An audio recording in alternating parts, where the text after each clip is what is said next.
Bueno, buenos días a todos los presentes y los que nos están viendo a través de la virtualidad. Hoy tenemos una reunión de lujo, ya que tenemos en presencia al doctor Rafael Paz. Voy a pasar a presentarlo y después él va a leer su trabajo.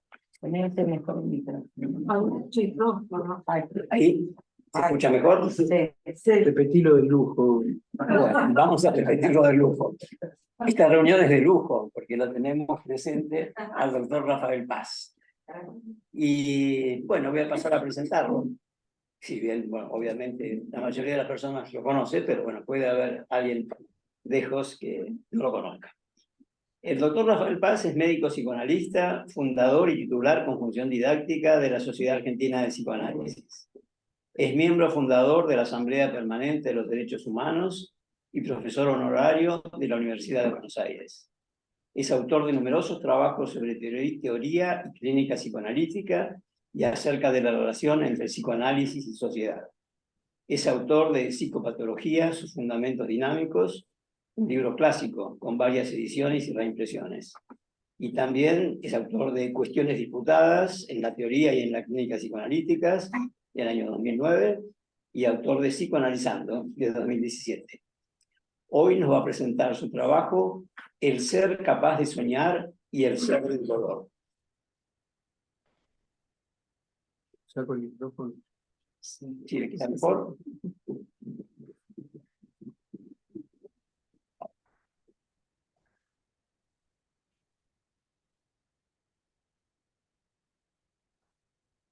Bueno, encantado de estar acá con ustedes y telemáticamente con otros ustedes. Este trabajo en realidad es parte de una serie de trabajos que he escrito estos años a partir de la pandemia, encerrado o semi-encerrado, con reflexiones de los parámetros tradicionales del psicoanálisis, pero en contexto, como no podía ser de otra manera. Y eso se refleja en referencias diversas que aparecen en el curso del trabajo. Digo entonces, los psicoanalistas hemos aprendido a preservar convicciones e instrumentos a través de las contingencias más extremas. Ahora bien, los efectos residuales de la pandemia, en un mundo atravesado por la crisis profunda del modo de producción dominante y la violencia que conlleva, han penetrado los intersticios de la vida, planteándonos interrogantes de fondo sobre la viabilidad de nuestro oficio. En su esencia consiste en expandir transferencialmente la experiencia del inconsciente en perspectivas de cura, vitalizando el imaginario singular y su metabolismo inagotable con nosotros, el propio cuerpo y la realidad del mundo.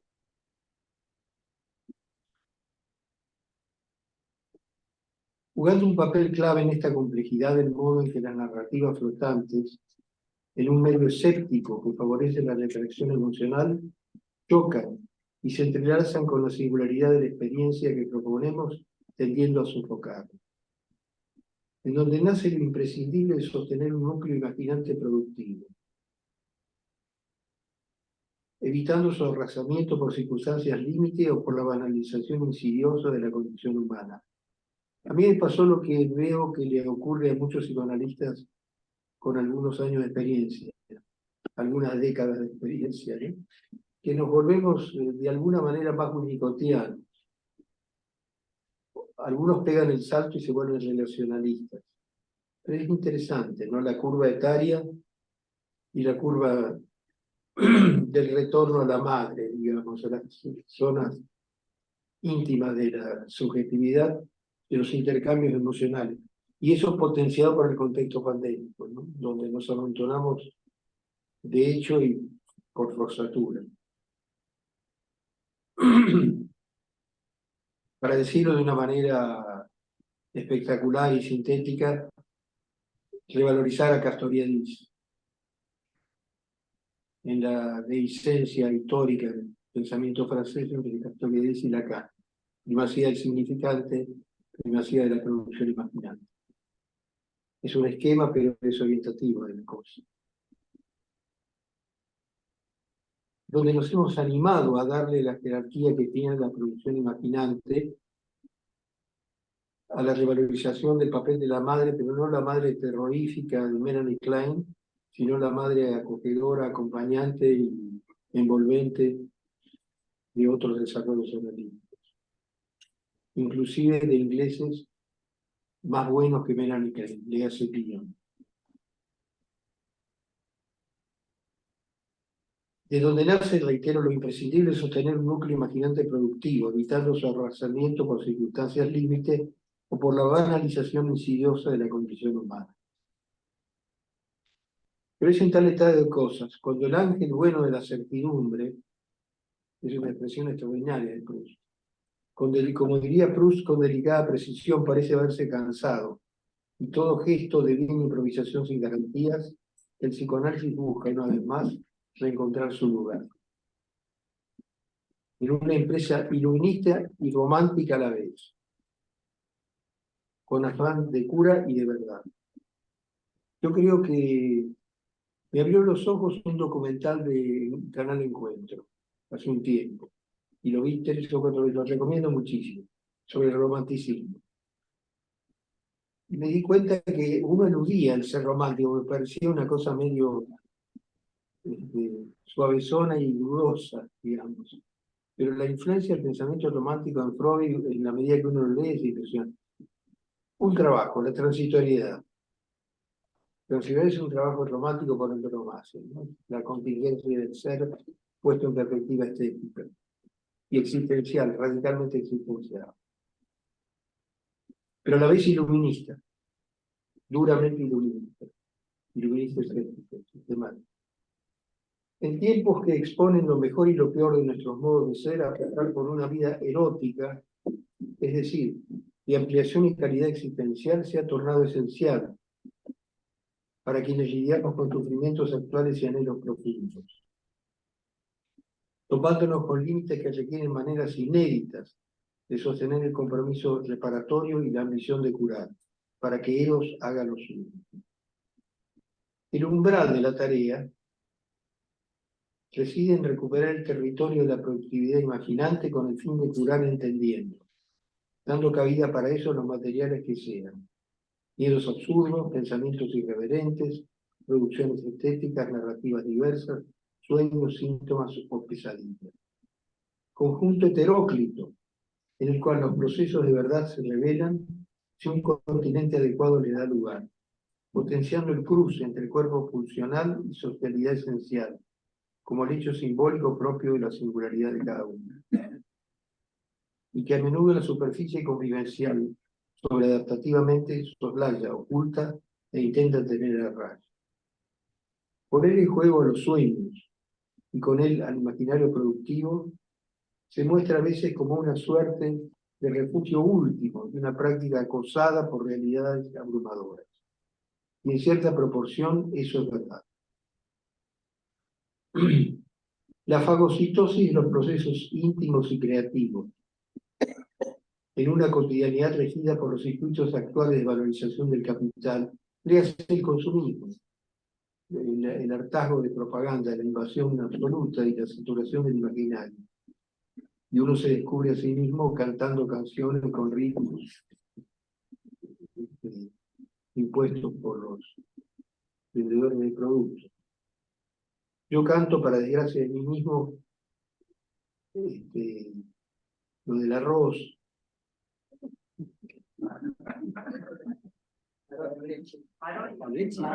Maroni. Sí, cantaba Qué odio, qué odio. Que se tornan desaforados. Los circuitos actuales de valorización del capital que se tornan desaforados y constituyen una clave de época, tiende a generar subjetividades planas, vueltas del revés y colonizadas por adiestramientos dulcemente coercitivos. Ya sea en el trabajo, el consumo, los momentos de ocio, con pautas de rendimiento implacables y selección de los más aptos, promoviendo matrices de subjetivación que se multiplican a través de múltiples formas de coaching. Es decir, es interesante una cosa, que en realidad el pulular de formas terapéuticas basadas en el coaching son secundarias al coaching comercial, al coaching de ejecutivos, al antiguo coaching de How to Win Friends and Influence People, cómo ganar amigos y influir sobre las personas. Libro que yo devoré cuando era adolescente para ganar amigos e influir sobre las personas.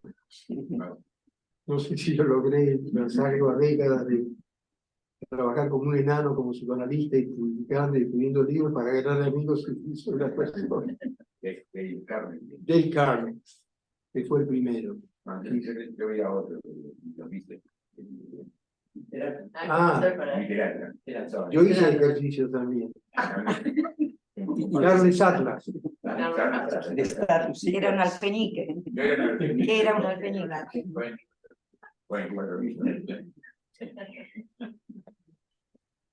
Digamos, es interesante que viene al revés, porque se supone que los coaches influyen en el medio comercial e industrial, pero no. En realidad es dar forma en concordancia con el entrenamiento. Todos tenemos que estar entrenados.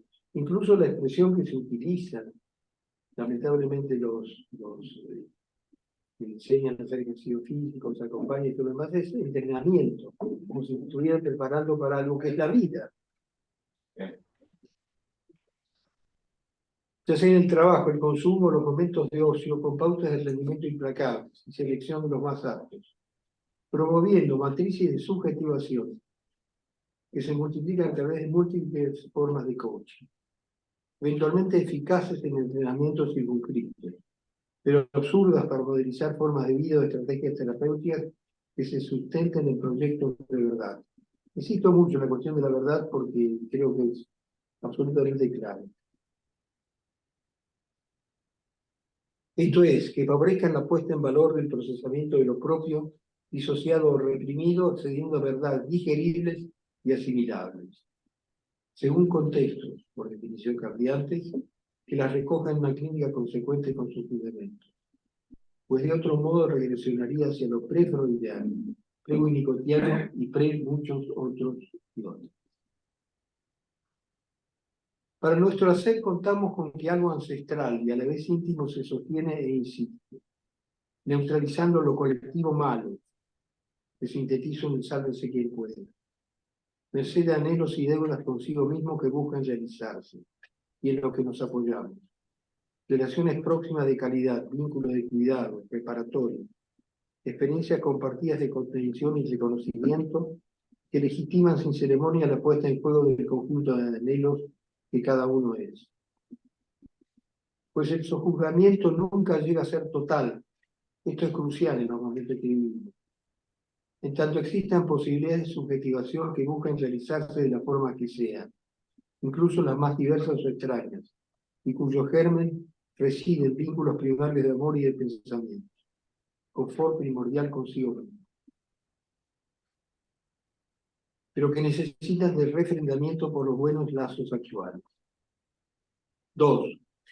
Algo ancestral y a la vez singularizante se sostiene a pesar de la impregnación de lo colectivo humano, que aplana el conjunto de anhelos e incógnitas que cada uno es, facilitando el filtrado de insistencias cautivas a través de los sueños y las ensoñaciones diurnas, dando forma, como el juego infantil recuperado, a las dimensiones prospectivas y reparatorias de la existencia. Mientras que los sueños del reposo dan testimonio crudo, aunque estivo de lo íntimo, que podremos descifrar en tanto mantengamos fidelidad a los materiales, cualesquiera sean, para sostener el cultivo de expansión de la otra escena de lo reprimido o disociado. El de Schauplatz, el decir freudiano, tomando en su sentido fuerte, ¿no? Como escenario, el teatro de los sueños, todo este tipo de referencias y trabajos que han existido. Recordemos que el sueño, sospechoso por su nocturnidad y el ser valorado por augures y videntes, adquirió legitimidad en el plano de los saberes en tanto nada de lo humano le iba siendo a Freud ajeno. en su recolección de materiales útiles para lograr una inteligibilidad operatoria para curar. De modo tal que desde él se puede interrogar al síntoma. O sea, el síntoma es modelizado desde el sueño. Y hay una tensión siempre, el modelo del síntoma y el modelo del sueño que son concordantes, pero hay una productividad inherente al sueño que parece obvio lo que estoy diciendo, pero conviene rescatarlo. En el síntoma está dominado por la compulsión y repetición, ¿no? Y el el síntoma no, en última instancia no es expansivo. El síntoma tiene una dimensión coercitiva, dicho dramáticamente y clásicamente, segunda tópica, de triunfo superyoico. Mientras que el sueño como tal es expansivo y nos desespera en su expansividad, porque nunca hacemos los sueños de la noche. Y los pacientes lo cuentan siempre imperfectamente. La narrativa de los sueños es una narrativa imperfecta. Y se procura la literalidad de lo que efectivamente soñó, porque cae inmediatamente en la discursividad preconsciente y en otra nueva narrativa de vigilia donde queda eslabonada. Esa es la riqueza. Mientras que el síntoma se define por su estereotipo. Hay que volver a las cosas clásicas y pensarlas con todo el arsenal acumulado. De modo tal que desde él se pudo, reitero, interrogar al síntoma y modelizarlo, construyendo esquemas y trayectos que guiaran el acceso al núcleo traumático, liberando aspectos prisioneros de la repetición y restableciendo cuotas de placer y de un razonable existir. Para lo cual las catarsis, movidas por la angustia, el miedo o el mero goce verborrágico fueron cruciales. Es decir, la recuperación de los núcleos clásicos fundacionales, el trauma, en el párrafo anterior, catarsis, el método primario,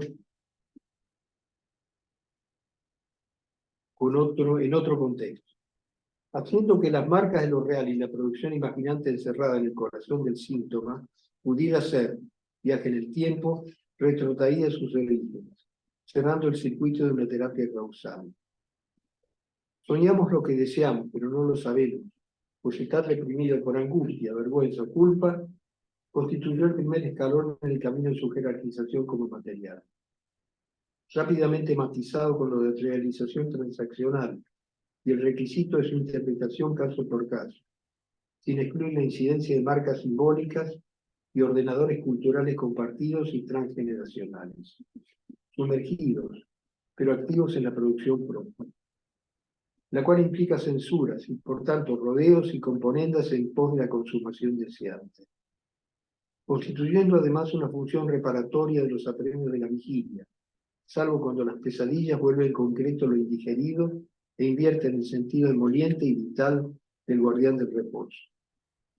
O sea, otra cosa que debería ser obviedad, el sueño no solo sirve para guardar el reposo, sino para curar, para decirlo muy dramáticamente. El sueño cura.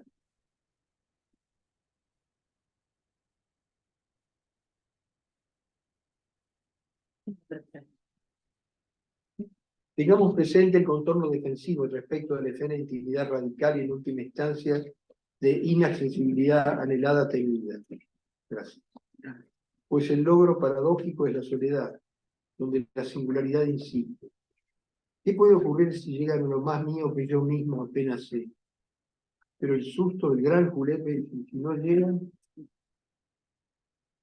insistencia en perdurar, aunque sea atrapado en el síntoma o en lealtades que atan los objetos primarios y goces polimorfos, con su vertiente sadomasoquista.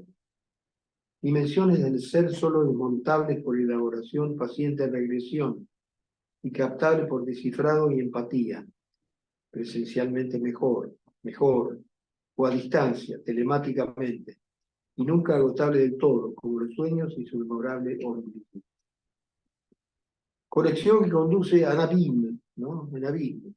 Es una expresión francesa que es muy buena, ¿no? Porque nos vamos como por un tobogán que a veces produce contrarresistencias o zozobra, ¿no? De golpe, ¿dónde estamos? El tobogán, si el sueño se trabaja y la dirección se admite, ¿no? Y el adulto no se asusta de lo infantil y lo estructurado no se asusta de lo inestructurado. El exceso, muy debatido, las dimensiones de exceso, y ahí nos vamos. Conexión que conduce al abismo a lo primordial y materno-funcional, donde las palabras se despeñan en fonemas, musicalidades paraverbales, gritos, gorjeos, risas y llantos sofocados. Le faltó agregar baile. En pandemia, cuando empecé a atender personalmente de vuelta, un paciente que se había analizado sobriamente, digamos, años, me dijo, no, lo que pasa es que yo estuve haciendo ejercicios en casa y practicando danza. Se levanta, se descalza y empieza a bailar. Yo le digo, este tipo se volvió loco. Ese es el reflejo espontáneo. No, estaba bailando. Y yo era un tonto, que prejuiciosamente no fotograficé, ¿no? Como para decir, ¿qué le pasó a este? Bueno, le pasó que estuvo en pandemia, que aprendió, digamos, a bailar, y me demostraba lúdicamente, ¿no? Lo cual abrió una dimensión totalmente inesperada. El asunto es darle cabida y no asustarse, ¿no? Freud vivió asustándose. El psicoanálisis es la historia de un enorme susto de un médico bien respetable que tiene mujeres que le hablan de sexualidad, que hacen cosas rarísimas, morisquetas, qué sé yo, y se asustaba y escribía el susto que tenía, ¿no? Le leí cosas del libro de Emilio Rodríguez sobre Freud, son extraordinarios. Es un libro extraordinario. Para mí lo mejor que hay escrito sobre Freud. 2 tomos. Emilio Rodríguez. No recuerdo el número exacto del texto, pero es lindísimo. Una biografía.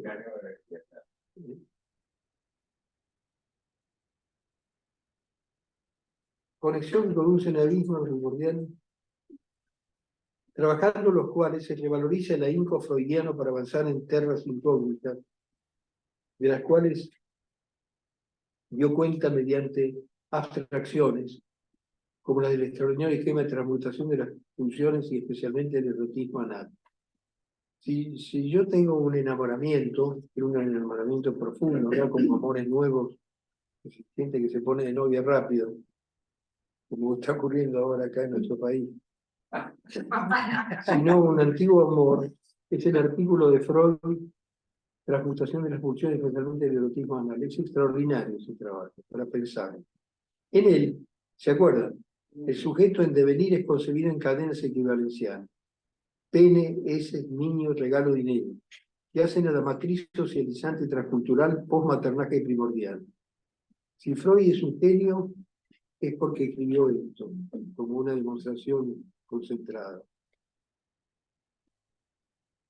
Y acá voy a introducir una cosa de Bion que la reverdeció un trabajo de Rolnick. Rolnick es un psicoanalista israelí.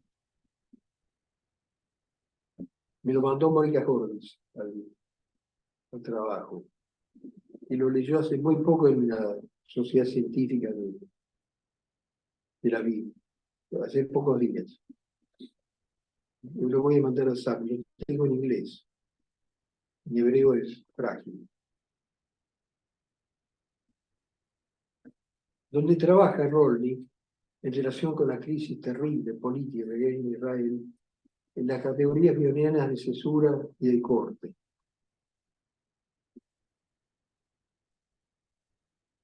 O de, digamos, más simplifico, decisión y cesura. Y lo aplica, es interesantísimo, porque tiene que ver con la cuestión de la grieta en nuestro país. Y nos retrotrae a la polémica de Freud con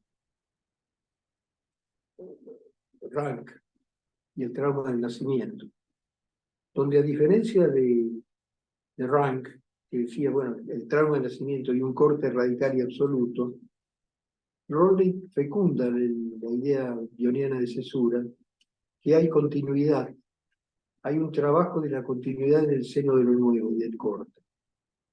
Esto que me acaba de salir, y creo que es una idea interesante para formularla. La formularía así ahora, en este momento. Trabajo de la continuidad en el seno del corte. Me gustó eso. Ahora, el seno del corte, trabajo de la continuidad. Mientras que Rank estaría del lado del corte radical. Expulsado el feto, tenemos un niño. Se acabó. Trabajo de continuidad como trabajo de duelo. No, no, porque hay alegría, hay pavor. Es más complejo. Trabajen ustedes ahora. Bueno, Trabajo de la continuidad en el seno del corte. Lo interesante es que lo aplica crudamente a la situación de Israel, que es gravísima. Digamos, el riesgo de guerra civil. Y el horror de la guerra civil, porque es terrible, pues, entre hermanos, precisamente, ¿no? Que es donde está la guerra primordial sofocada.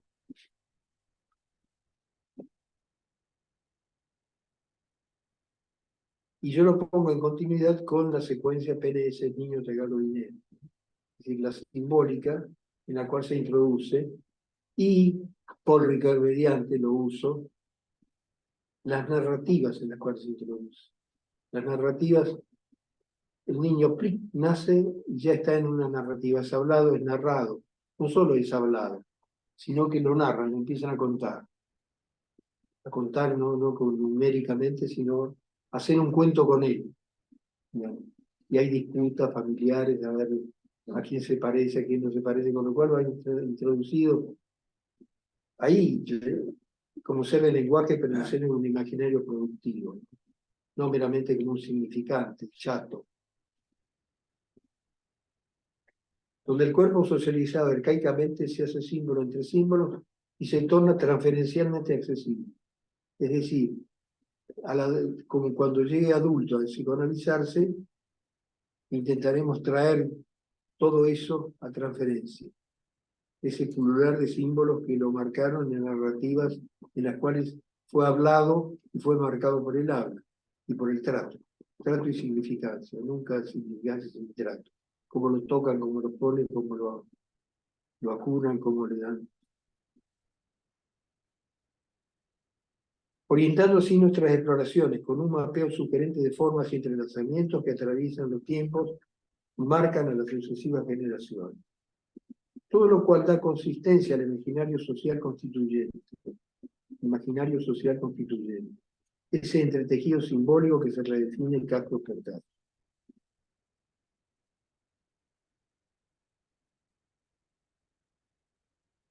Por eso, así como al ello, en el dibujo de la personalidad psíquica, y esto es interesante, lo he puesto en varios trabajos, que se abre el cuerpo también a Navin, le caben puntos suspensivos. En el dibujo del ello de la segunda tópica, Freud pone puntos suspensivos con el ello, porque está el cuerpo, que será el cuerpo, el reino del exceso, de la funcionalidad, infierno, paraíso.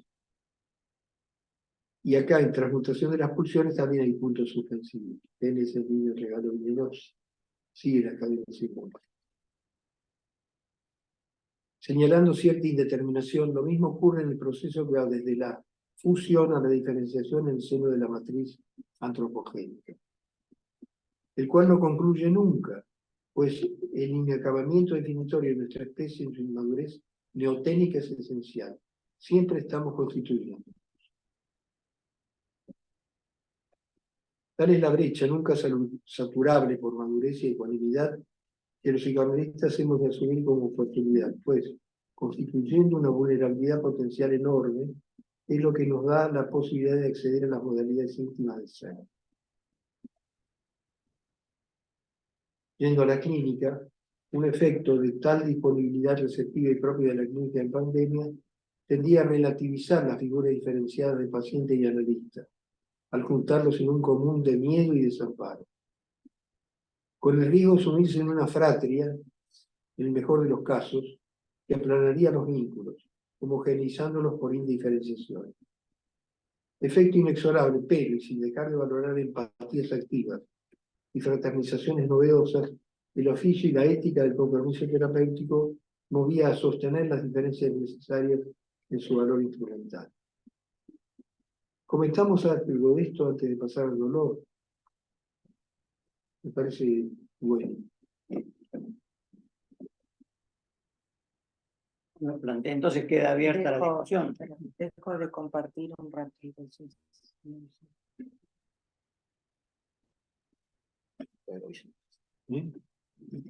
Queda abierta la discusión tanto para los presentes como para los que están por la virtual. Si quieren hacer comentarios o preguntas. Podrían pasar, acá piden si pueden pasar Repetir el nombre El autor es el nombre del autor y Piden- el libro del doctor. Que el doctor Paz menciona. El nombre. Rolnik, yo lo voy a mandar a SAP. El trabajo. No sé más. Es un texto que Rolnik. sí,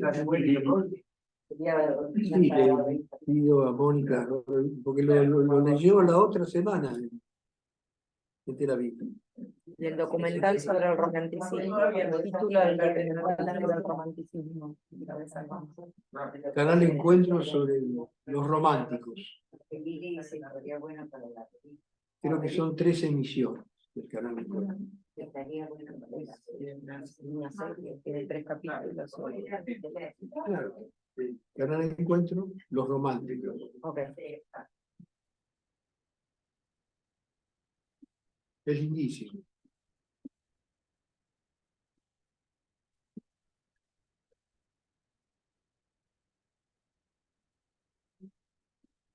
No creo escrito el título de autora Lucina.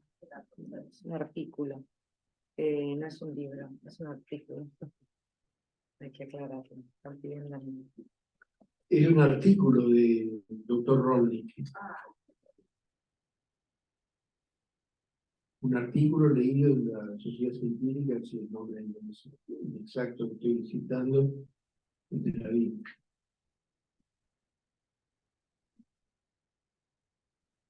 En el contexto, no voy a olvidar, en el cual lo he pronunciado.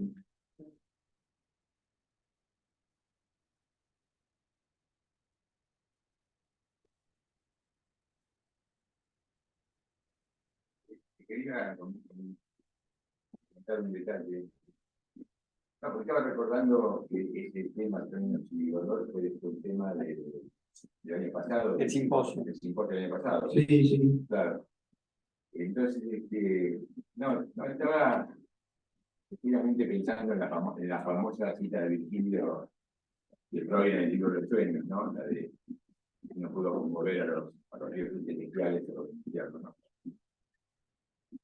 Con lo cual, Aqueronta Movego. Aqueronta Movego, con lo cual, hola, Es un visual. no, aprendí a la luz, Ahí te va a chocar. Repetilo de la cita, por favor. A no, ver, que siniestro Aqueronta Movego, no, conmoveré a los dioses del infierno si no puedo. Está basado en el poema de Virgilio, que es un tema mítico con la historia de la diosa Juno, que era enemiga de Eneas, y bueno, todo el mito ese, pero no, quería simplemente esto, que me quedé pensando un poco que tradicionalmente, a partir de la cita y a partir del trabajo de Freud, la idea de Freud era que estaba trabajando con cuestiones infernales. Estoy problematizando un poco lo de las cuestiones infernales, en ese sentido, ¿no? Porque creo que la producción imaginante, bueno, es recuperar un poco de los dioses celestiales. Me da la impresión que no es todo transformación del infierno, sino que es aprovechamiento también de los celestiales. no tengo mucho más que agregar, es decir, simplemente problematizar esa cuestión, nada más. Y después otra cosa que me gustó lo del colectivo malo, porque creo que hay a veces una confusión, esto va más allá del problema de los sueños, me parece, ¿no? Hay una confusión enorme que la veo en la clínica de confundir lo que podríamos llamar las masas digitales de hoy en día, confundirlas con la idea del lazo social, que es todo lo contrario. Por eso me gustó, para usarlos, el concepto de colectivo, sí, pero malo. Claro. Esa adjetivación me pareció, porque, bueno, primer comentario que quería En hacer. realidad se podría hacer casi una sinonimia entre el uso que hace Freud de la palabra masa y colectivo malo, Claro, como una multitud que empobrece simbólicamente. claro, claro, claro. O sea que ahí hay que hacer un trabajo de despejamiento conceptual e ideológico de los colectivos. Claro, de acuerdo. Bueno, como veré los dioses del café. También tomé café. Agrego un comentario en relación a esto del colectivo malo y la sensación que transmite usted en el trabajo de que la transferencia en estos momentos tendría más que ver precisamente con lo positivo, pero que no lo llega a llamar amor, prácticamente, no serían contenidos los que se están transfiriendo, sino afectos. Porque el colectivo malo yo lo llegué a pensar como terapia intensiva neonatal. Digamos, nace un bebé, digamos, con problemas, y ahí se produce también una grieta entre las madres que se quedan, digamos, con el bebé y las madres que no. Y me parece que las madres que se quedan tienen mucho que ver con este fenómeno de supervivencia, ¿no? Pese a que el chico puede morirse, pese a que el chico, digamos, puede quedar con secuelas, se ve un ambiente maravilloso, digamos, ¿no? Digamos, en esas madres, en cuanto a esperanza, en cuanto a ilusión. Porque yo tengo la impresión de que la pandemia disminuyó, digamos, la capacidad de sostén o de contenimiento de los analistas. Y nos llevó un poco a ese planteo, a quién tomo, a quién no tomo, cuáles son los límites que pongo, cosas que no pasaba antes de la pandemia, o si pasaba era mucho más relativo, pero que yo lo vivía como algo cotidiano en terapia intensiva, ¿no? Digamos, la idea de, este chico me puede hacer mal, este paciente me puede hacer mal, la idea de contagio, ¿no? De vivir en un hospital como un elemento, digamos, que pone muy a prueba, digamos, acá lo celestial y lo demoníaco.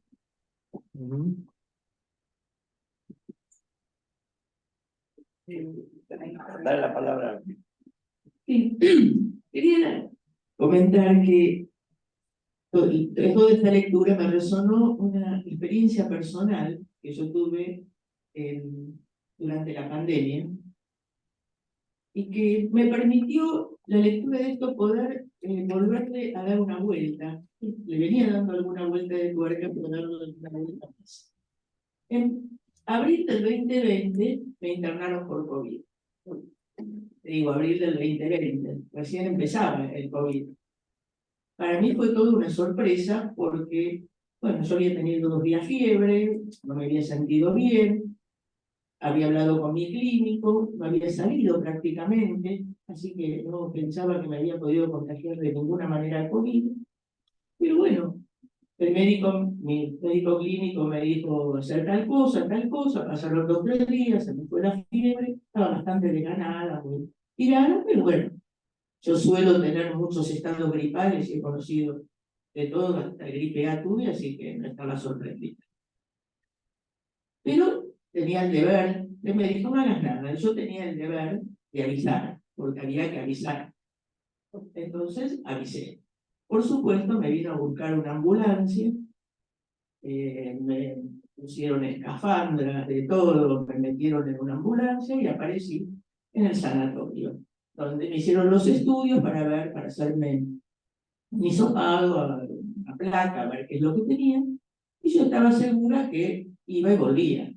Entonces atiné simplemente a llevarme el celular con el cargador y una muda de ropa. a punto. Dije yo mañana, cuando me den el resultado, estoy de vuelta en casa. Bueno, y aquí el resultado me dio positivo y me dejaron 9 días internada, separada del mundo, salvo por mi teléfono.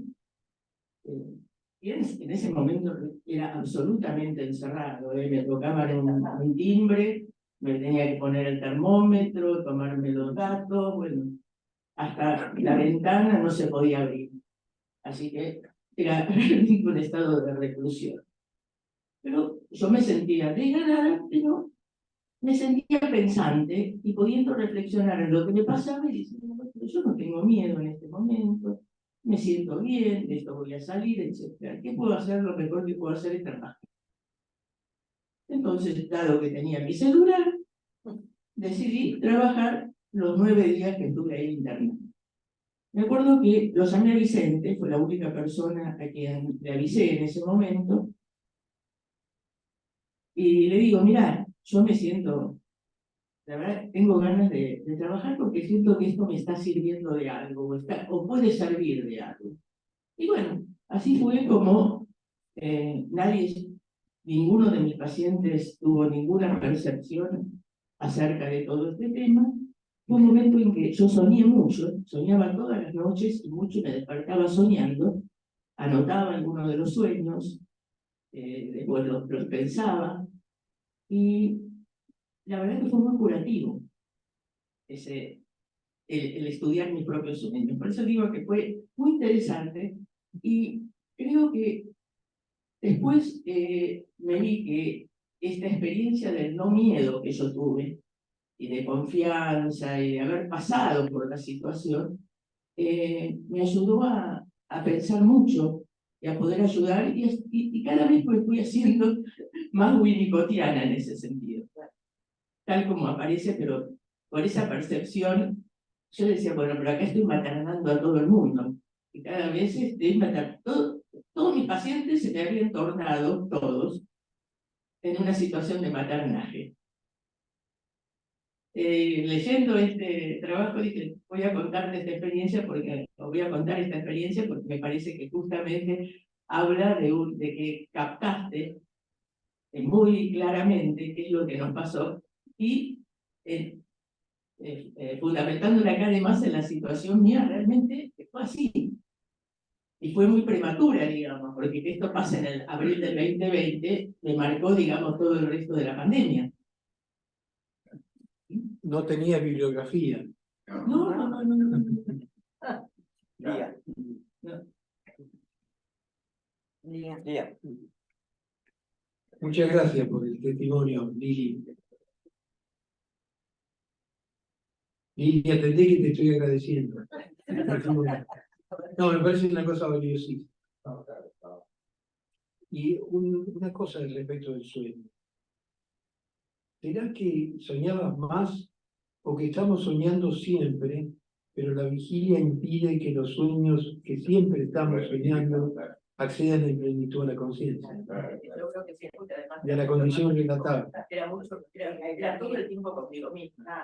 Claro. O sea, era con los pacientes, conmigo, algunas llamadas con mi familia, obviamente, pero no era la cotidianidad de todas las cosas que uno hace. Y que uno baja, compra algo, vuelve, sube la escalera o sube un ascensor, conversa. Y había cambiado totalmente la cotidianidad. Como que no necesitaba estar tan despierta. Sí, algo así, porque no tenía... Y además, en relación... Médico, cada 2 días, 3 minutos. Te dejaba la vida afuera. Sí. Y algo interesante que pasó en eso, que una de las enfermeras, yo capté algo que le pasaba una vez que entró y después se quedaba afuera, y me venía y me contaba lo que le estaba pasando.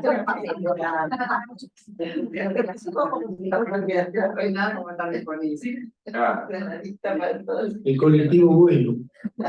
Fue increíble porque realmente la vida, digo, no sé qué, en el momento que la vi, ni la vi, era como la... Era como la vi, sino cómo la percibí, porque estaba totalmente tapada con todo lo que estaba tapado, y luego con un texto así, yo digo, qué cansancio con todo esto, ¿no? y 2 o 3 palabras, y volver después a su casa. Bueno, y ahí, bueno, pues cada vez venía y me contaba un poco de su historia. Se ha formado una pared. Te pescó como psicoanalista. Yo te interrumpo, Pío. Me acordé, sí, no, perdón, te interrumpo porque está asociado a esto. Micrófono. El micrófono. No, No, que no te escuchan los de allá. no, sí, no. Estaba recordando la genialidad de Gino Germánico, que la conté el año pasado, inventando esa cosa de cuéntenos los sueños, el programa ese, cuéntenos los sueños, nosotros lo curamos. Idilio. Claro, en la revista Idilio. 1950. Pescó el tema de los sueños curativamente y la catarsis que daba la gente contar los sueños, ¿no? Era ese agregado. Genial. Digamos, en un medio psicoanalítico, por ahí nos llama la atención el título, la capacidad de soñar. Pero la capacidad de soñar es muy importante, porque los sueños, además de contarnos algo del inconsciente, es decir, trabajando con pacientes que tienen muchas dificultades en los procesos de sincronización, la posibilidad de formular sus problemas en los sueños, porque un problema que no es formulado tampoco puede ser pensado ni puede ser de alguna manera resuelto. Me parece que además se contrapone mucho esta capacidad de soñar con la sociedad del rendimiento, que es lo que trae en el trabajo. Y los sueños tienen una función reparatoria. Como dije antes, formulan los conflictos. Y otra cosa que tiene el análisis es la idea que todos tenemos de alguna manera de la continencia, pero de la posibilidad de transformar el dolor, no de hacer desaparecer el dolor, sino de la posibilidad de transformarlo en algo que puede ser tolerado. Bueno, nada más. Leonora. Lucas. Lucas. Sí. Bueno, Rafael, primero agradecerte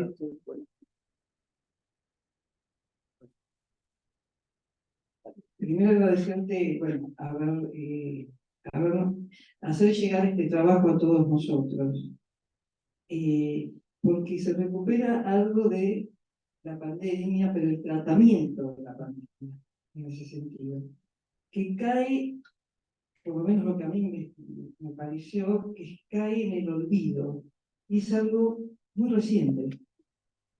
Y así como de golpe cayó en este espacio negacionista de las cosas que nos pasan. Siempre pensé, digamos, que el momento de la pandemia era un momento donde el peligro, lo sabemos todos, estaba afuera. Y entonces el refugio de estar adentro nos cuidaba, nos amparaba y formaba mini colectivos buenos, como decir, de vecinos, ¿sí? De relaciones, digamos, cerradas, pero de solidaridad, de cierta solidaridad, ¿sí? Y abruptamente, como si fuera un corte, esto pasó no al olvido, sino al negacionismo. Traigo el tema del negacionismo porque me parece que nos compete a nosotros. En particular, como vos bien lo definís como oficio, que me gustó este modo de pensar lo que hacemos. Y algo así como cierta cuestión de la catástrofe natural, la pandemia, que se torna como catástrofe social, en momentos, digamos. Sobre todo en los momentos que estamos pasando ahora nosotros en nuestro país y en otros lados del mundo, como trajiste lo de Israel. Y creo que eso es lo que en este momento mucha gente escucha uno decir, tengo miedo de lo que va a pasar en esto del aspecto del colectivo humano. A mí hoy no me llama la atención en realidad, pero como una especie de explosión de la consulta donde trae en forma decidida cuestiones de la pandemia y del nivel de sufrimiento y dolor que en ese momento primaba lo autoconservativo, ¿sí? Frente a otros elementos más relacionales. Y hoy, salido ese momento, surgen en los sueños, la gente en pandemia soñaba, me incluyo, hacia Lili, muchísimo, recuperando esto que me parece que acabas de decir, que es la vigilia, a veces, no nos permite la introspección, es decir, el poder estar con uno mismo. Y en este momento, en el caso de los niños, aparecen fuertes, me suele decir reminiscencias, de hechos vividos en la pandemia, en el núcleo de las familias, ¿sí? Con síntomas, muchos, de miedo, de mucho miedo, que antes estaban, lo digo, entre comillas, cuidados. Me parece que eso es un terreno de muy fértil para lo que vos llamás nuestro oficio, de un gran compromiso, y que creo que hemos tenido muchos en la pandemia, un fuerte compromiso con el ser humano, con uno mismo. Lucas.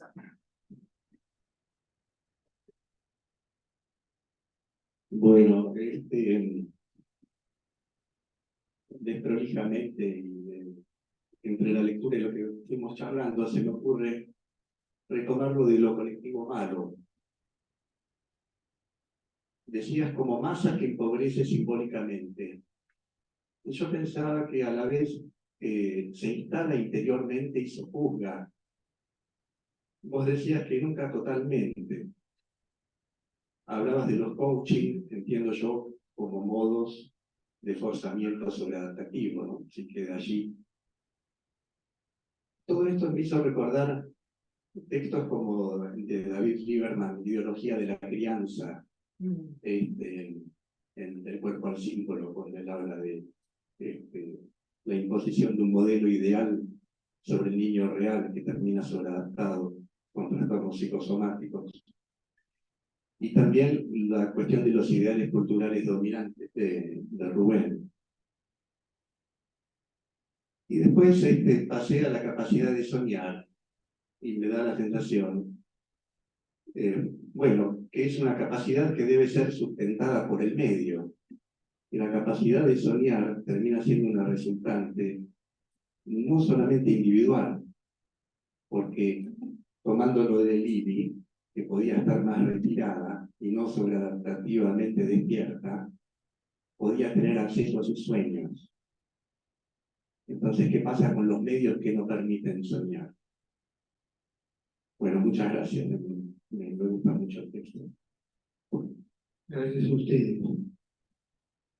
Dolor. Espera un momento.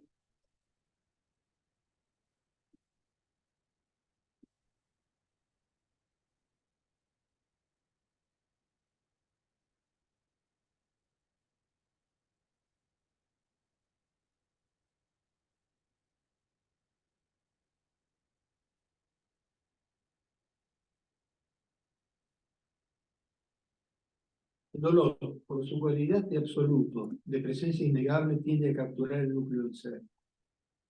Es el antisueño por antonomasia, pues implica en su quintesencia freudiana la ruptura de la superficie defensiva, de las barreras vitales de contacto, según la feliz modelización de Bion, que constituyen protecciones mentales activas, según el principio del placer y el balance oscilante con la realidad. Las fronteras psíquicas efectivamente son organismos vivos, con densidad simbólica, y constituyen protecciones mentales en un amplio espectro, que va desde el oteo del mundo circundante hasta el regodeo con los sueños tiernos que evocábamos. Con una dominancia del principio del placer que se manifiesta, por ejemplo, en la placidez ensoñante del no dolor, sobre todo luego de haberlo sufrido. Pues siempre somatopsíquico en proporciones variables, fuerza a derivar cargas y sentidos, generando una huida que a la vez se muestra como imposible. Y fija un territorio corporal o simbólico, bloqueando todo gesto, todo acto que no sea mitigarlo o suprimirlo. Desde tal potencia aplastante se apodera del ser, como dijera Freud citando a Wilhelm Busch. En la estrecha cavidad de mi muela se recluye mi alma toda. Es requete citada esta cita, valga la redundancia, pero tiene muchísima sustancia, ¿no? Se recluye mi alma toda. Y lo mismo ocurre, claro, está en el dolor humano por excelencia, el de los duelos de su dimensión inconsolable. Pues efectivamente el horizonte de existencia se estrecha, y mi ser se concentra en tal punto de dolor, deviniendo ser dolor, y desde ese loco puntual configura una versión doliente de sí, para que nada importa más en el mundo que su supresión, o la magia de retornar al antes de la pérdida, borrando la ridícula idea de que no voy a volver a ver más, la famosa novela de San Montero, ¿no? No. Rosa. Perdón, de Rosa Montero. Está muy bien expresado el matiz, ¿no? La ridícula idea de no volver a ver.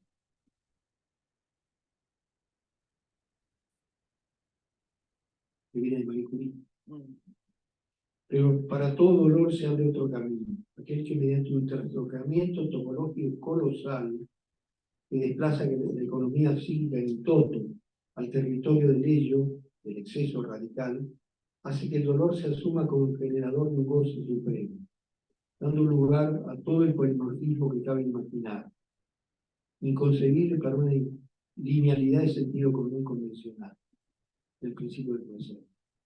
Pues el dolor, al ser ónticamente fundante, puede, efectivamente, reflexionar sobre sí mismo e instaurar la erotización masoquística, invirtiendo el principio del placer y generando un goce otro, que desplaza la economía psíquica de su centralidad habitual. Lo cual llevó a nuestra clínica muy de a poco a dar lugar a rarezas humanas que subvierten el sentido común ampliado con que solemos manejar los psicoanalistas, y que en otras épocas ocupaban lugares de suburbio dudoso en las nosografías, perversiones. Lugares en los cuales se accedía con el talante cauteloso de los exploradores europeos del siglo XIX, para ver cómo era eso, y conducir a la gente, o prejuiciosamente semigente, al buen lugar metropolitano donde regían las virtudes, y el sentido común con su cobertura prejuiciosa de saberes. Yo con un paciente que para decirlo burdamente, devino homosexual en el curso del análisis, aprendí una cantidad de cosas, como aprende a través de los pacientes, millones de cosas. Y una cosa interesantísima fue la experiencia de iniciación. Hay iniciadores, es decir, expertos, que a través del coito anal, del primer coito anal, inician a los que se, comillas, convierten con delicadeza o grados distintos de violencia en la nueva sexualidad, ¿no? Y son para ritos, para religiones, ¿no? Y hay una cantidad de ceremonias, de formas retributivas, etcétera, etcétera. Es un universo de los tantos que hay y que uno no conoce ni frecuenta, salvo que realice la conversión. Pues son interesantísimos, ¿no? Porque hay puntos iniciáticos, modos de trato.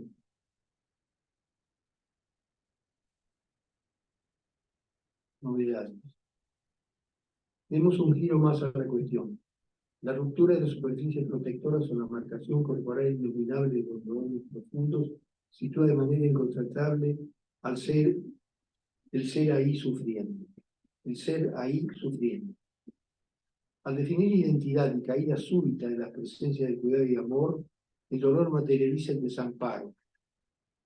Hilflosigkeit, estado de carencia de ayuda. Pues el prójimo no está, lo contrario que ocurría en la función de Nim, o es inútil, y intemperie consiguiente nos pone en contacto con sentimientos de infinito, que pueden bascular entre los lugares más contradictorios. El dolor del alma, paradigmáticamente en la melancolía, tiene el mismo efecto de absoluto, de apertura de un ámbito del ser del cual es imposible salir.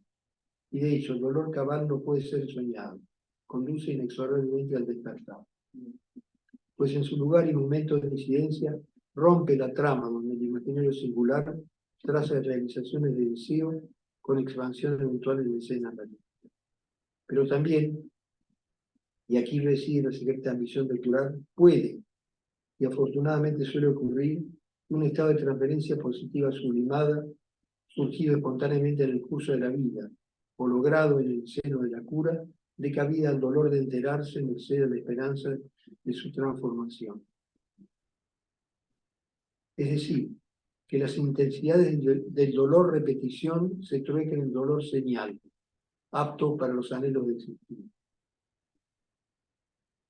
4. Durante la pandemia se puso en juego el cuerpo de la fragilidad, el contagio potencial y las complicaciones, que sobre lo concreto de la enfermedad centró el miedo aplastante y anuló la angustia señal en su función letal. En tal sentido, la virtud de una catástrofe es que simplifica y desnuda muchas cosas. De ahí también que los psicoanalistas nos hayamos topado con mucho de las condiciones originales del ejercicio clínico, cuando las histéricas abrumaban al explorador incipiente con extremos de pasión, miedos y requerimientos, que configuraba la estructura basal de nuestra clínica, desde la cual cabe pensar y entender todo el resto. Allá y entonces lo descubierto implicó encontrarse con la potencia del universo pulsional, imaginario y deseante, presto a realizarse en colisión con la adaptación cultural, para lo cual se fue construyendo un camino, camino, pensado entre catarsis y contención. Vale aquí la irreverencia exploratoria y curativa del ethos freudiano, que nos sostuvo en pandemia. No solo llegar hasta el borde de lo desconocido e imaginar qué habría más allá, sino incidir sobre el territorio logrado y transformar los malestares. Si el mapeo con sus puntos suspensivos y transformación de las funciones, especialmente el neurologismo anal, al que hicimos referencia, marca lo indeterminado a contener, lo vilumbrado a soportar como horizonte, el dolor señala el límite de la prudencia curativa y la constante de la humana empatía, bordando a veces, pero sosteniendo siempre la distancia absoluta con el sadismo exploratorio, pudiendo así lograr que la dicha neurótica devenga el infortunio original. Y enfrentándonos a la indefensión extrema de todo el mundo, pandemos, pero sin que eso nos anulara como seres de pasión, anhelos y creencias. Sostener todo esto en su carga de insignificancia es el compromiso constante, que tiende a no privar de los efectos transformadores de los trabajos de verdad, eventualmente anulados por una fraternización indebida y en perspectiva analítica de características maníacas. Lo que decía antes de la fraternización simetrizante, que anula la diferencia necesaria, ¿no? Epocalidad. La trama oculta de intereses aflora en la superficie, por lo que asistimos a la mostración descarnada de apetencias y miserias, y de las enormes desigualdades. Pues a pesar de la estilización de las cifras con que se dibujan los juegos del capital financiero, disimulando que se trata de representaciones de producto del trabajo humano acumulado y de la tierra sobreexplotada, la crudeza del orden imperante se hizo evidente. Superando la obturación del pensar común, del intelecto general, por aquellas simbolizaciones abstractas. Esa suerte de latín eclesiástico para entendidos, reforzado por el misterio nuevo de las criptomonedas. Que se han ocultado las criptomonedas, no parece. Es interesante, pero ocuparon lo críptico, ocupó el escenario universal. Es interesantísimo eso. Hablo luego de la crisis profunda de la ética colectiva, como lo evidenció el acopio voraz y luego el deshacerse por obsolescencia de 50 millones de vacunas, mientras solo 30 millones de personas habían recibido en África. Desigualdad brutal que lo dice todo sobre las reglas del gran juego mundial. Y aquello que, por lo que el sueño para muchos de las capas medias periféricas, de imaginarse ciudadanos del mundo, se mostró una vez más como vanidad inconsistente.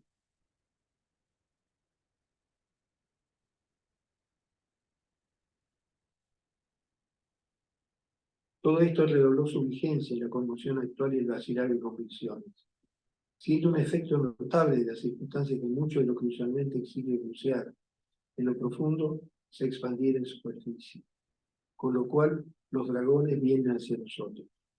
Esto forma parte de una serie de escritos, por eso aclaro lo de los dragones. Los mapas medievales en las tierras desconocidas escribían Ixum dragones.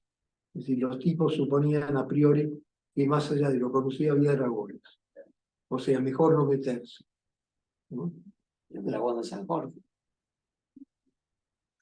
El mito de cortarle la cabeza al dragón. Claro, pero las tierras no se concebían despobladas, ¿No? ¿no? El dragón estaba en el agua. Venía del agua. Acá estaban en la tierra, Bueno, todavía existe. claro. Ahora es ojo con el emperador. También tenemos a el león. El problema es que no hay vacuna. Por lo cual los dragones vienen hacia nosotros, no solo en su forma pulsional. Me ha encantado siempre esta frase de Jones, hablando de ello, ¿no? Primitiva, infantil, alógica y bestial, al decir de Jones, sino en diferentes planos de la subjetivación. O sea, distintas capas de lo humano que aflora en la plenitud de sus miserias y grandezas. Con lo que el lugar freudiano de los instintos nos da cuenta exhaustivamente de lo que se trata, pero sin perder valor indicativo, señalando zonas escindidas del propio ser que se expanden ante el naufragio de los equilibrios cotidianos. Así ocurrió notablemente con creencias, convicciones y prejuicios que cierta renuencia pudorosa disimulaba en épocas tranquilas, soslayándolas como convicciones no pertinentes al contexto de análisis. Claro está que de ese modo se perdía una fuente riquísima de material potencial, pero la situación se tornaba cómoda corresistencialmente. Claro está que dos náufragos asidos a un madero no van a ponerse a discutir de política, pero eso no obsta para esperar con todo cuidado el modelo en que pueda, como cualquier tema, tornarse abordable de manera pequeña. Esto lo desarrollaron otros trabajos, ¿sí? Intensamente. Tengamos presente que una heurística del límite siempre empleado fuera de Freud, hasta el fin de sus días, y sigue siendo, con desfallecimientos y retrocesos, la del psicoanálisis como fuerza cultural, lo cual no nos exime de sentirnos abrumados, por lo que nos toca a cada uno según el talante de él. Para concluir, Coda. El ímpetu ilustrado que movía a Freud, llevándolo a recolectar restos y bordes de la imaginería humana, siguiendo la intuición fundamental de hallar la clave de fuerzas reprimidas que causaban sufrimiento al manifestarse como podían, tenía por objetivo sanar o aliviar. Esta meta de sentido como un clínico marca un límite a la ambición de curar. Era sin duda enorme, por lo que debía ser mantenida a raya e interrogada en sus extremos, siendo el dolor, así como la idealización de un saber claro y distinto, explícitamente conjugados. Pero con el truco genial de consolidar su territorio en la zona de rezagos de la vida psíquica. Actos fallidos, lapsos, olvidos, detalles minimalistas de grandes monumentos de la cultura, o como decíamos, en la dudosa materia de los sueños. Fondo del ser donde convergen el dolor, las verdades de cada uno y la raíz del sentido, al cual a veces logramos asomarnos. Con cautela y pavor, como lo hiciera ya entonces en otras penumbras, nuestro espíritu, falta la expresión esa, yo de nuevo la frase, con cautela y pavor nos asomamos, como lo hiciera ya entonces en otras penumbras, nuestro espíritu, el hombre de vinagre. Menciona el hombre de Neandertal, porque es una rama que no prosperó, parecidísimo entre los dominios, pero no prosperó. Pero el tipo ya tenía, sin duda alguna, tenía el asombro de lo real, externo, y el asombro de lo que imaginaba, porque ya tenía posición erecta, caminaba sobre el agua, no sobre el agua, caminaba sumergiéndose en el agua, gracias a que tenía posición erecta, porque si no, no podía respirar. casaba distinto, etcétera, pero el tipo se extinguió, no sabemos cómo.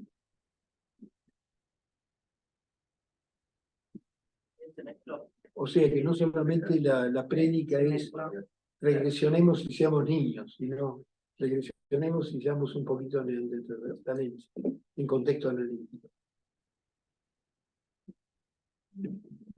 Bueno, damos de nuevo la palabra tanto a los que están en la pantalla como a los presentes.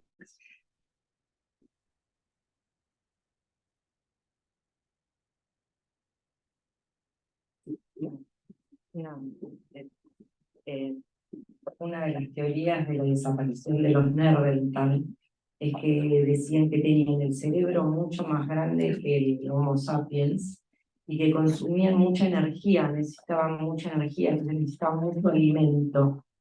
Y entraron en épocas de sequía y en épocas de falta de alimento, y por eso, primero que se cruzaron con los Homo sapiens, y los otros murieron por Darwin, digamos. No eran No se adaptaron. no era nada.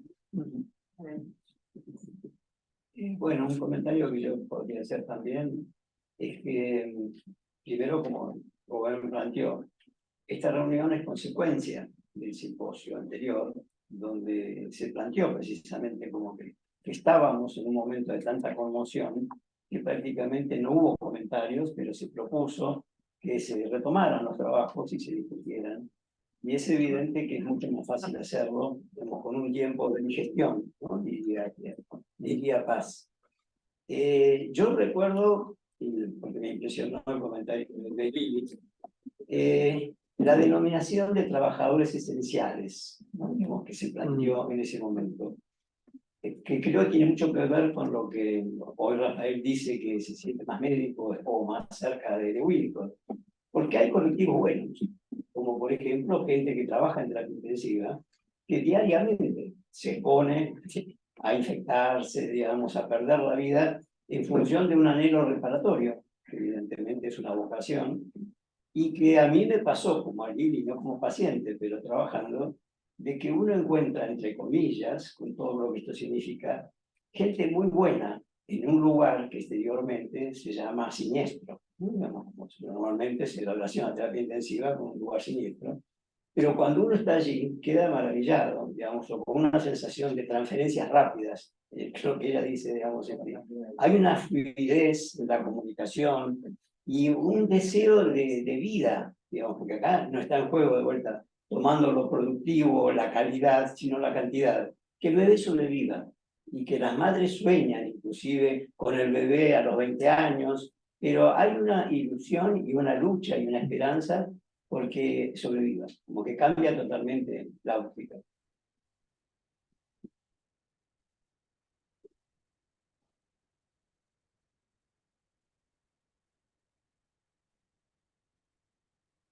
Sí, sí.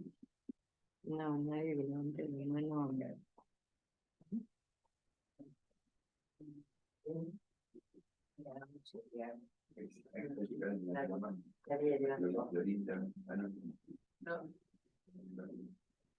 Está Francisco Cadic. Francisco Cadic está pidiendo la palabra.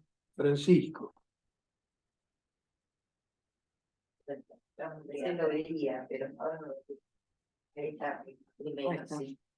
Ahí está. Francisco, No. ahí está acá primero, acá primero. Sí, sí, recién volviste a mutearte, Francisco.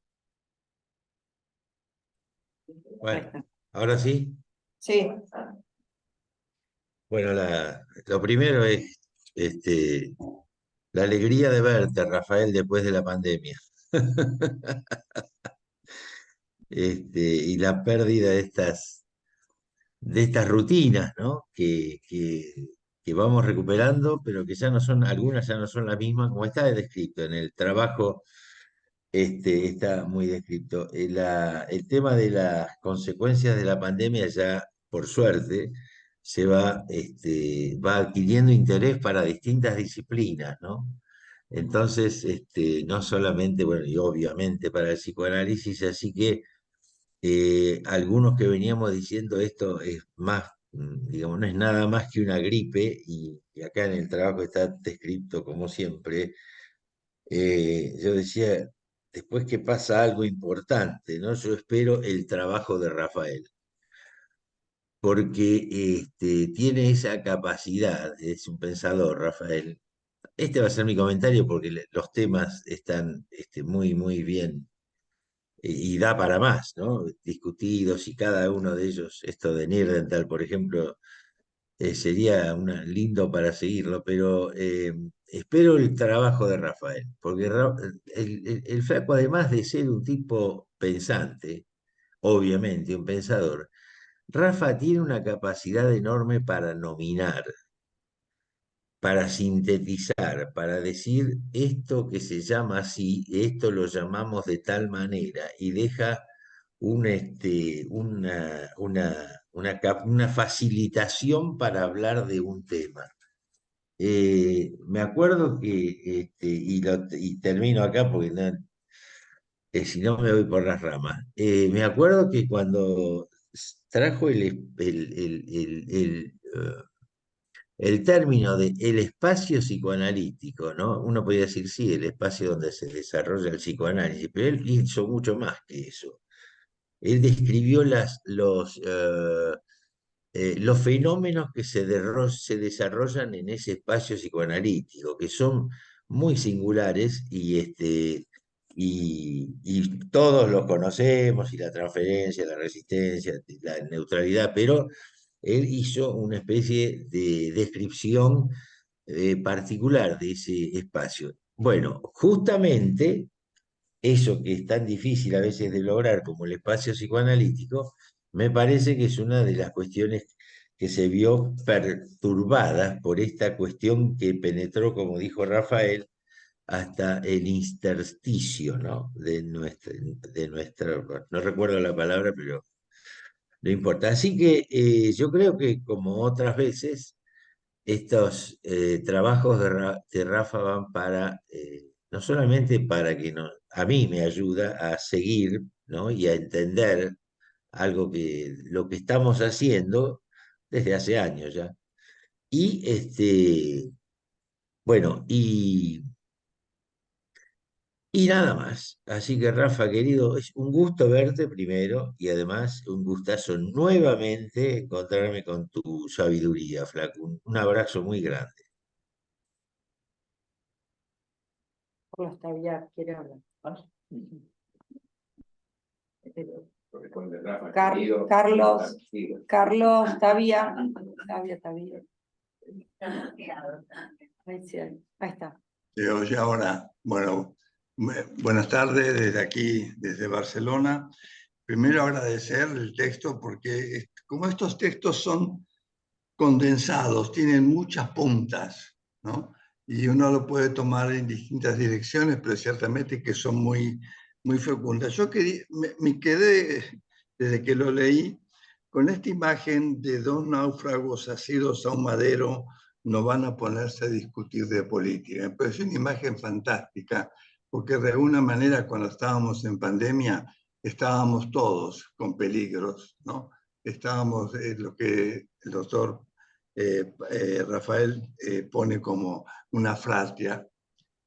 Sí y no, en el sentido de que estábamos los dos con el temor a la muerte y al contagio, ¿no es cierto? Y tomamos medidas, pero nosotros teníamos todo un ethos como psicoanalista que nos ayudaba a tener una actitud frente al sufrimiento propio y del paciente. Pero pasó la pandemia, ¿no? Y él en el texto dice, por eso no obsta para esperar con todo cuidado el momento en que pueda tornarse abordable.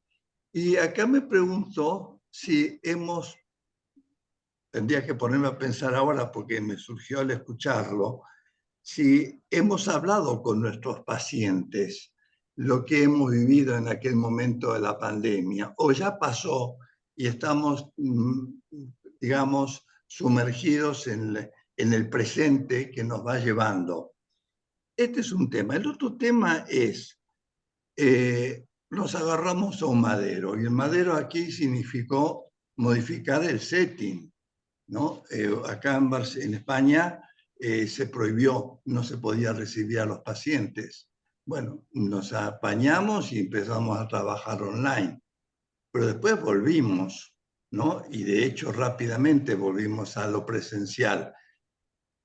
Y creo que una de las consecuencias de esta pandemia es que ha podido afectar nuestro trabajo actual, ¿no? Yo creo que la pandemia planteó un problema, si es necesaria la presencia, si, digamos, la virtualidad es suficiente. Y yo creo que este es un tema que colea todavía a partir de la experiencia de la pandemia y que creo que es un tema que se está replanteando, ¿no? Yo tengo mi opinión, yo pienso que no es lo mismo tener un paciente en el diván que tenerlo lejos, aunque valoro que justamente esto nos ha permitido atender a pacientes que viven en otros países, que viven lejos, facilitando, digamos, la expansión del psicoanálisis. Pero también está el problema de si es lo mismo tener un paciente a 1 metro o tenerlo a 15.000 kilómetros. Muchas gracias.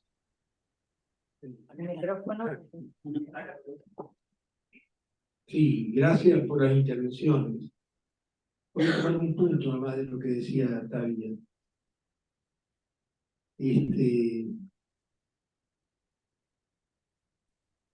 La primera respuesta fue, bueno, ya pasó, y una suerte de defensa maníaca. Dicho microscópicamente, ¿no? Negación, omnipotencia y idealización. Porque además, inexorablemente en el núcleo egoísta más profundo de uno mismo, nos salvamos los mejores. Si lo queremos literalmente, somos estúpidos.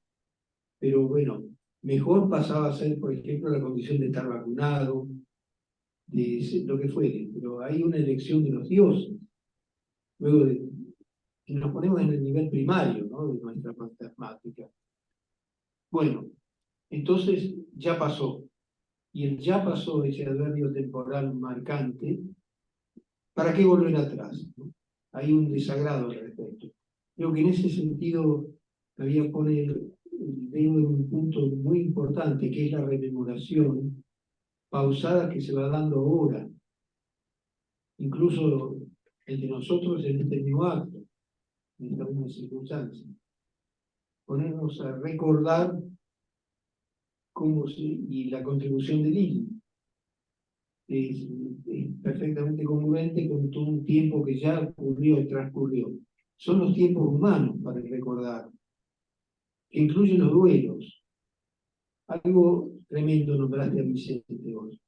Es como hubiera un solapamiento de los duelos por muerte natural, vamos a llamarla, y los producidos por la pandemia. Murió tanta gente que se desvaneció la singularidad imborrable e innegable de cada duelo. O sea que son fenómenos peculiares de duelo sin duelo, como en una guerra, ¿no? Cuando murieron tantos mueren tantos, entonces hay una aparente indiferencia. Y recién después, mucho tiempo después, paulatinamente, hay un proceso de emergencia de la diferencia exquisita entre cada pérdida y cada circunstancia. En ese contexto se da lo de lo presencial, ¿no? Porque cuando se hace presente a alguien extraordinariamente familiar como paciente, Heinrich, conocido, de su gestualidad, el aroma del perfume, en el modo de arreglo, hay una rareza, una extrañeza, un volver a ver es raro. Y es una extrañeza que oscila en varias dimensiones. Lo extraño humano, lo extraño inquietante, lo extraño un Heinrich, los Heinrich, el retorno a la familiaridad de antes, pero que no puede ser la familiaridad de antes. Es una familiaridad distinta. Es decir, es una panoplia de respuestas emocionales interesantísimas que se dan. Y que el tipo de trabajo actual al cual se va retornando es una estadística intuitiva, no cuantitativa de ella, es una mezcla, porque se aprovecha la posibilidad en la inclemencia urbana el trabajo a distancia, pero articulándolo o imbricándolo con el trabajo presencial. Todo eso genera nuevos ritmos, pero al mismo tiempo nos pone y expone en dimensiones muy profundas del vínculo analítico y la importancia de la corporalidad en él. Alejandra.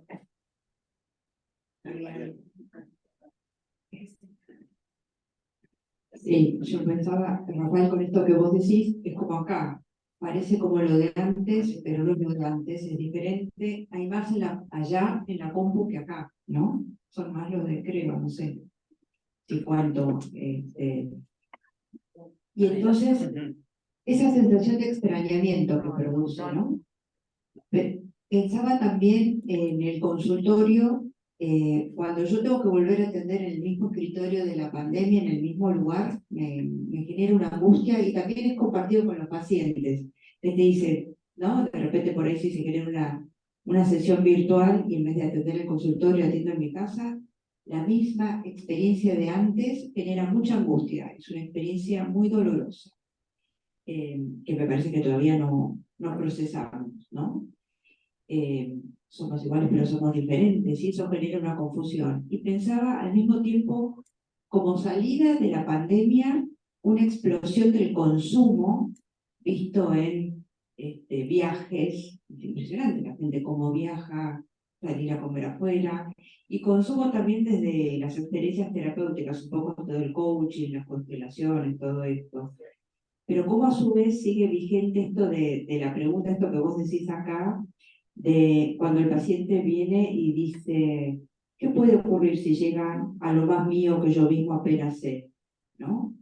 Y si no llegan, creo que eso es lo dramático, ¿no? Entonces estos consumos no se llega a este núcleo, ¿no? A la verdad profunda y al sentido del ser. Me parece que ahí es donde sigue vigente, ¿no? Pero hay una lucha muy fuerte por energías y corrientes que van hacia otro lado. Maribel. Sí, hay muchas puntas, algo de lo que decía recién Alejandra.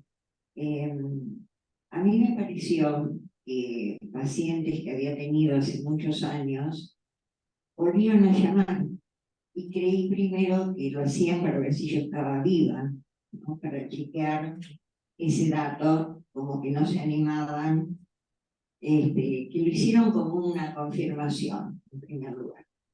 Eso agregó una modalidad distinta de abordaje también, esta curiosidad de volver a entrar en nuestras vidas con la distancia que antes teníamos en la relación con los pacientes. Me impactó lo que decías del paciente que bailó adelante tuyo, porque recuerdo tener una paciente hace muchos años que se levantaba del diván e iba hasta la ventana de mi consultorio para mostrarme y visualizar una reacción de ella, y me daba mucho miedo ese tema porque se acercaba a la ventana hasta que volvía a recostarse en el diván, que yo sentía que estaba ansiosa. Pero ahora muchos pacientes quieren demostrar corporalmente algo para reforzar lo que quedó en la distancia con el tema del Zoom o de que no los hemos visto. Entonces necesitamos eso. Y lo otro que decían que no podemos perder de trabajar es el tema de los duelos que quedaban coagulados en el tema de la pandemia. En los adolescentes que han perdido abuelos, por ejemplo, todos me aclaran, se murió pero no de COVID durante la pandemia, mi abuelo. Pero tampoco lo pude ver como si se hubiera muerto de COVID. Y yo creo que esa categoría de los que no se pudieron despedir o de los que selectivamente podían acompañar al fallecido hasta un número de 5, son situaciones sociales muy difíciles de transitar y que nos desafían a nosotros para ver cómo trabajamos esos aspectos para poder ser realmente reparatorios o por lo menos ayudar a elaborar. Se animan dos casos, el tratamiento corporal presencial y el tratamiento de los duelos que no se pudieron despedir. Daniela, sí, Daniel.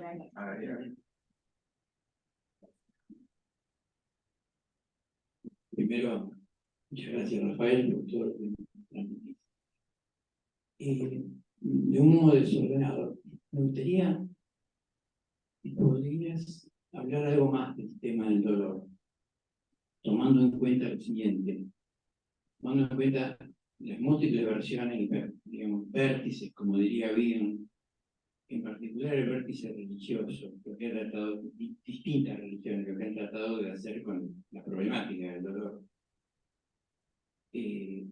Un dolor expuesto o un sufrimiento expuesto permanentemente con digamos, entre comillas, una exaltación de la cruz para y eso entrando fuertemente en la cultura, en nuestra occidental.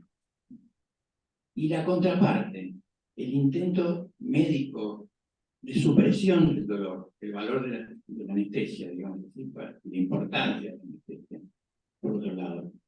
Pero esta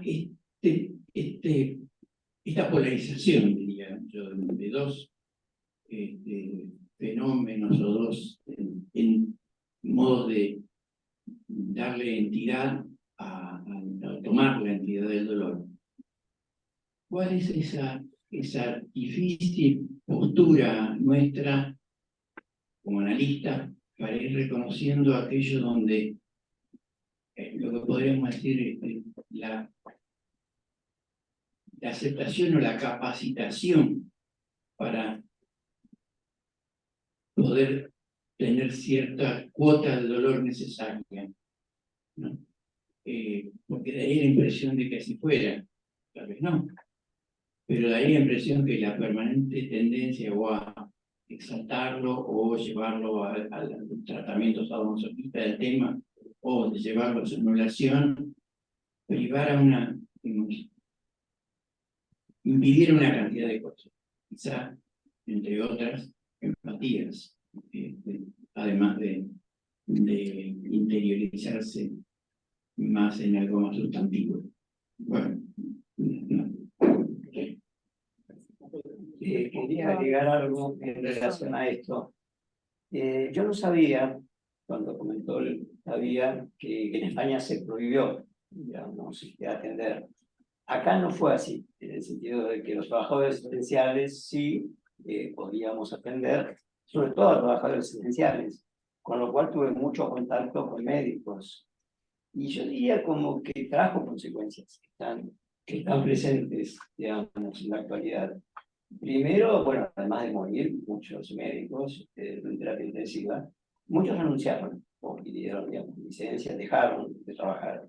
Lo mismo pasa con los pediatras o con los psicoterapeutas de niños, digamos, hay mucha gente que ha dejado, digamos, y esto está relacionado con lo que está planteando Daniel sobre si no son tomados como masoquistas, ¿no? Las personas que dedican su vida a trabajar en este tipo de circunstancias con riesgo de muerte.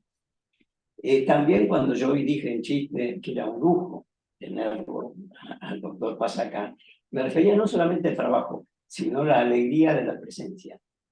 Porque también ha pasado en la institución, como que no es fácil, digamos, convocar a comisiones o a reuniones presenciales, porque creo que hay un estado mental mezcla de hipocondría y de paranoia, donde por un lado está el temor a infectarse, sigue estando la idea de que el otro puede, en el aire de SAP, quizás acá hay un aire virulento que es peligroso. Y está también la contrapartida, la persona que no quiere infectar, que simplemente puede tener una gripe, está resfriado y dice no voy porque temo infectar, pero que eso sigue estando, digamos, como un ambiente muy presente que yo creo que nos va a llevar mucho tiempo a procesar y que este trabajo nos ayuda mucho.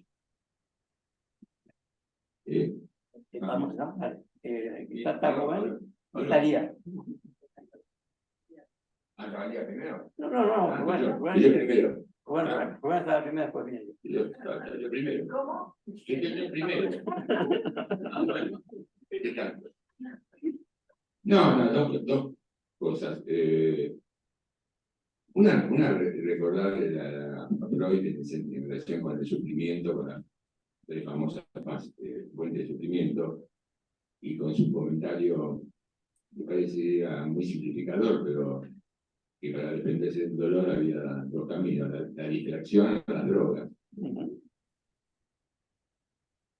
En ese sentido, en el mundo de los que trabajan, los médicos que trabajan con el dolor físico, ¿no? Me refiero, trabajan con drogas y trabajan mucho con distracción, con distintos tipos de distracción, ¿no? Porque usan como una técnica muy desarrollada, ¿no?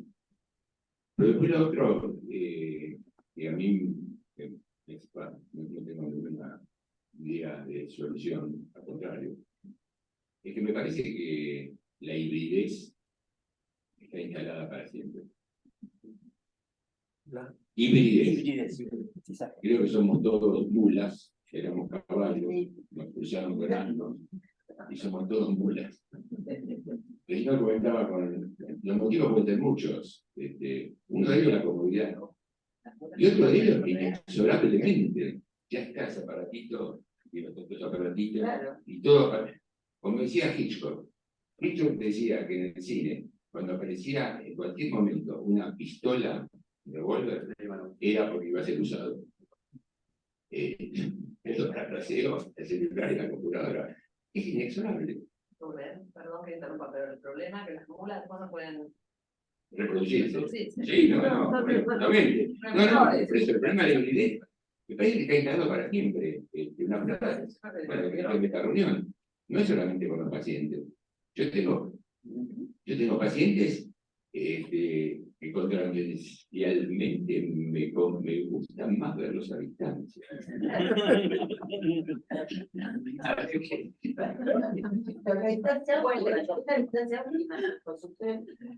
Y sí, hay pacientes que no quieren volver.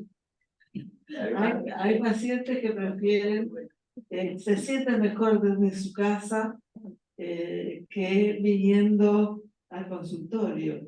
Ese es un punto. Me parece que el otro punto es que el trabajo de Rafael habla de los traumas colectivos. Y después del nazismo, de la Segunda Guerra Mundial, de los campos de concentración, es decir, hasta el día de hoy siguen habiendo películas acerca de lo que pasó. Y obviamente, me parece obvio que los traumas colectivos y la pandemia parece haber sido un trauma colectivo, es algo que requiere la digestión una y otra vez, una y otra vez. Y lo otro que quería es que me sonó la expresión ya pasó, porque tiene dos significados. El ya pasó, bueno, ya está, ya se te pasó. El chico se cae, bueno, ya se te va a pasar. O ya pasó una vez. Aprendemos de lo que pasó. Y tenemos también a Mirta Seltzer. Mirta, habilita el micrófono. Bueno, avísenme si se escuchan. Sí, Sí. Bueno, estoy medio resfriada y pretendo ser coherente. No quiero contagiar. Por eso no fui. Dígame la cara. Queremos verte, Mirta. Bueno, yo como mis compañeros creo que este trabajo va mucho más allá de la pandemia, mucho más allá. Ante todo, te agradezco por haber tomado el Super Yo de la manera que vos sabés que yo lo tomo. Pero además del golpe de la muerte o de la enfermedad que todavía no pasó, que quedó como una cuestión de marca traumática social, no me puedo olvidar que Biden, en un momento, cuando todos pensábamos que estábamos en la misma, que todos éramos iguales, no frente a la ley, pero sí frente a la pandemia, Biden propuso que iba a mandar vacunas gratuitamente. Y eso fue un golpe terrible, porque la propiedad privada se impuso sobre la solidaridad. Y eso fue así. En ese sentido, me parece que lo que vos estás advirtiendo es que hay golpes que nos ponen en la misma situación que a los pacientes, pero no nos podemos agarrar del mismo madero. El madero en los que ellos se agarran, digamos, y que nos está atravesando a nosotros también, cuando tú hablaste del superyo, es que hay una la superfluidad que aturde. Es como un sonajero, un ruido social con el que vos nos estás ubicando frente a las cosas que son nuestro madero. Y nos sitúa en el consultorio rápidamente.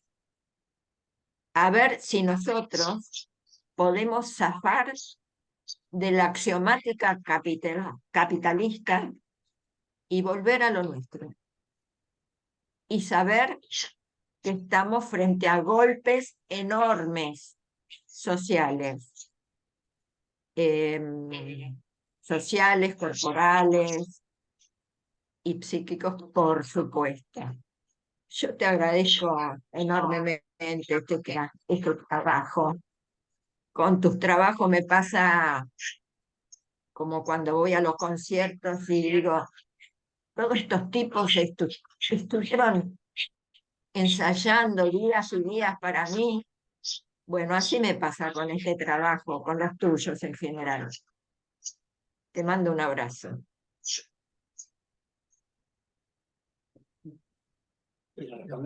Tenemos 5 minutos.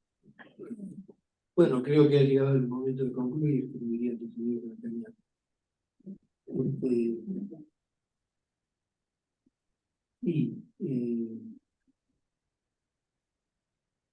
Esta inacabable elaboración, ¿no?, a que nos somete el compromiso con el sufrimiento, finalmente, ¿no? Yo sigo definiéndome como pediatra. Empezó siendo una broma, ¿no? En alguna conversación me presentan médicos y ¿qué hace de pediatría?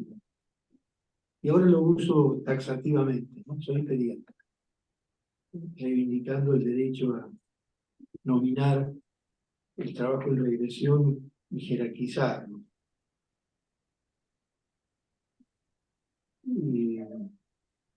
A Mirta le diría, en su dimensión trágico-sensible, digamos, que los colectivos buenos existen. Hay que construirlos, reconstruirlos y cuidarlos.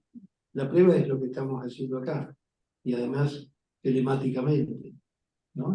Es un colectivo que se siente todo, el que está acá y el que no está acá presente, participando de una ceremonia analítica que tiene más de 100 años a esta altura del asunto, que es compartir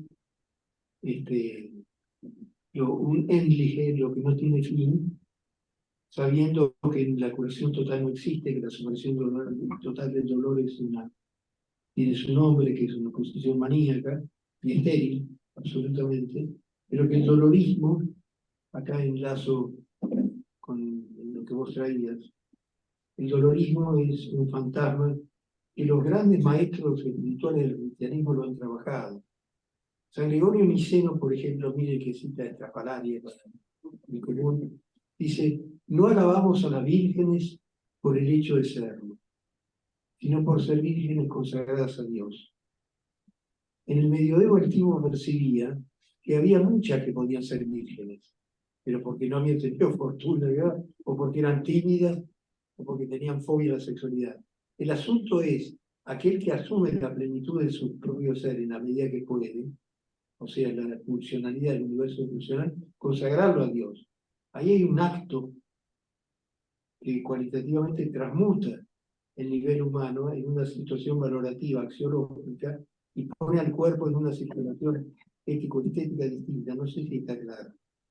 Entonces, la cuestión no es que a uno le duela, porque ahí tenemos la discriminación masoquística muy cerca, sino que se hace con el dolor que nos acontece, no la búsqueda del dolor, sino el dolor que es sospechoso siempre, porque hay una repulsa mamífera y homínida, digamos, a rechazar el dolor.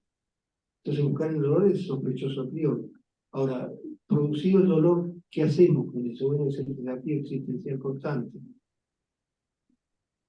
como que encontramos en otra oportunidad. Muchísimas gracias.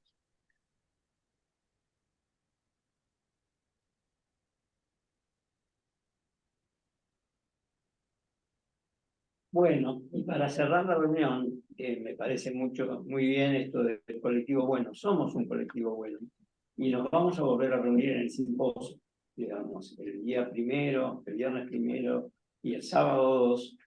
Nuevamente vamos a tratar de juntarnos para seguir digiriendo todo esto, porque el tema del simposio, evidentemente, es una continuación de esto, de violencias contemporáneas, miradas psicoanalíticas.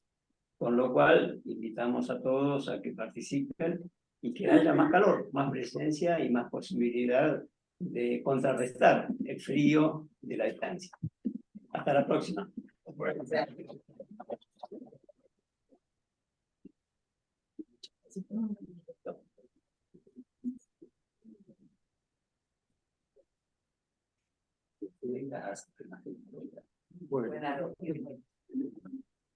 Muy buena reunión, ¿eh? Muy buena reunión. Muy bien, María.